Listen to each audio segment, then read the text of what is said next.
So you think you know how Canada works, how it's all run. Well, what if I told you that the most important rules of our government, the ones that really decide who has power, aren't actually written down anywhere? Today, we're going to pull back the curtain on the secrets hiding deep inside Canada's political system. Look, our Constitution Acts are there for anyone to read, in black and white. But honestly, they don't even come close to telling the whole story. To get what's really going on, you have to look past the official text and ask the big question: how does Canada really work? Okay, the best way to picture this is with the constitutional iceberg idea. Above the water, you've got the tip of the iceberg. That's the stuff everyone knows about, the written parts, like the Constitution Acts of 1867 and 1982. But it's below the surface where the real power is.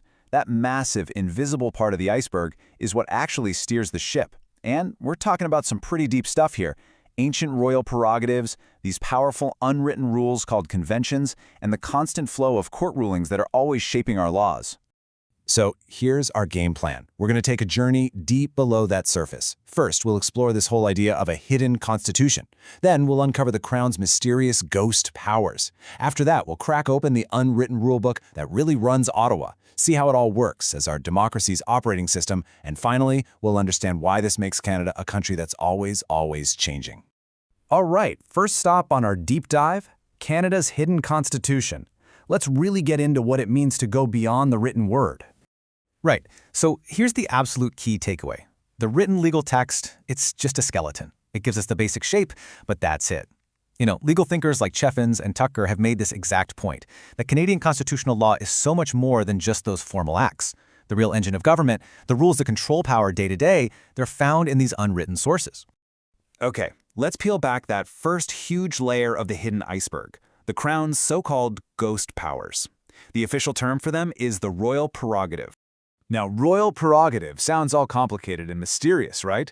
But just think of it like this. It's the leftover powers and privileges that have always belonged to the Crown, through tradition and common law. They don't come from any act of Parliament. They're ancient, inherited powers that existed way before our modern government did. The brilliant constitutional scholar A.V. Dicey had the perfect definition for this. He called the prerogative the residue of authority, which is a great way to put it. It's basically the leftover power from the old days of kings and queens after Parliament spent centuries slowly chipping away at their absolute authority. And believe me, this isn't just some dusty old history lesson. These prerogative powers are being used all the time.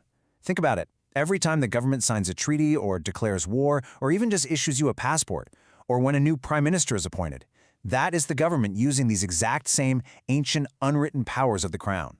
So if the Crown technically holds all these powerful ghost powers, what stops anyone from actually using them, in a way that's not democratic?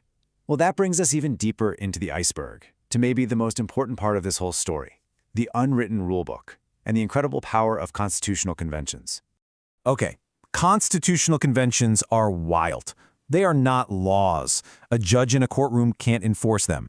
And yet, every single person in politics treats them as absolutely binding. They really are the fundamental rules of the game. If you break a convention, you might not have broken a law, but you're probably about to start a massive political crisis. Here is the perfect example of just how powerful these things are. The written law, the Constitution Act itself, is crystal clear. The Governor General has the power to refuse to sign a bill into law. Legally, they can just say nope. But there is an unbreakable convention that demands the Governor General must give royal assent to any bill that's been properly passed by Parliament. So in this battle, the unwritten rule completely overpowers and cancels out the written law. It's amazing. So where do these super powerful, unwritten rules even come from? Well, they don't just pop up overnight. They actually grow over time.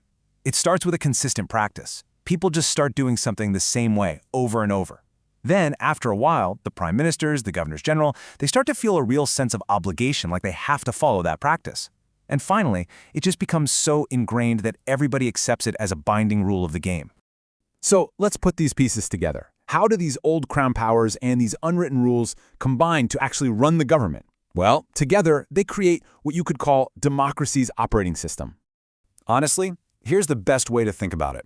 The written Constitution Acts, they're like the hardware of a computer. The physical machine, the circuits, the box.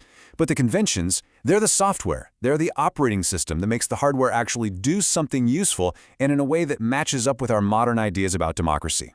And what this all creates is a system called a dual executive. So, on paper, according to the law, our formal head of state is the monarch, who is represented here by the Governor General. They hold all that legal power. But, and this is the key, thanks to convention, the political head of state, the person with the real, effective, day-to-day power, is the Prime Minister. Conventions make sure that power ultimately flows from the elected government, from the people. Okay, and this brings us to our final, really crucial point. These unwritten forces, they don't just shape how things work in Ottawa.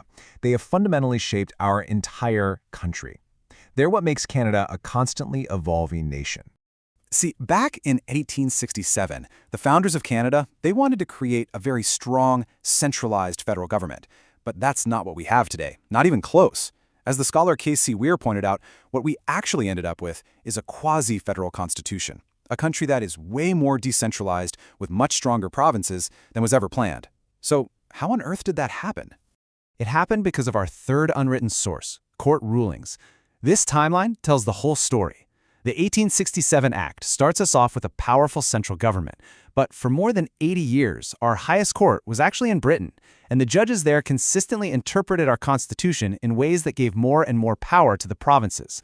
Then, when the Supreme Court of Canada finally took over as our final court in 1949, it pretty much continued that trend. The end result is the highly decentralized Canada we have today, shaped less by politicians and more by judges' interpretations. And really, that gets to the heart of it all. Our Constitution isn't some static document sitting under glass in a museum. It's famously called a living tree. And that's exactly what it is. It's something that's always growing, always adapting, through the slow development of these unwritten rules and the ongoing interpretations of our courts. It's how our 19th century Constitution is still able to work for a 21st century country. And that just leaves us with one final, pretty mind-bending thought to chew on. If the most important rules of our country, the ones that control ancient crown powers, that tell our leaders what they can and can't do, and that shift power between Ottawa and the provinces, if all of those rules can change and evolve without a single word of the written Constitution being touched, it really makes you wonder, doesn't it? Who is really in charge of shaping Canada?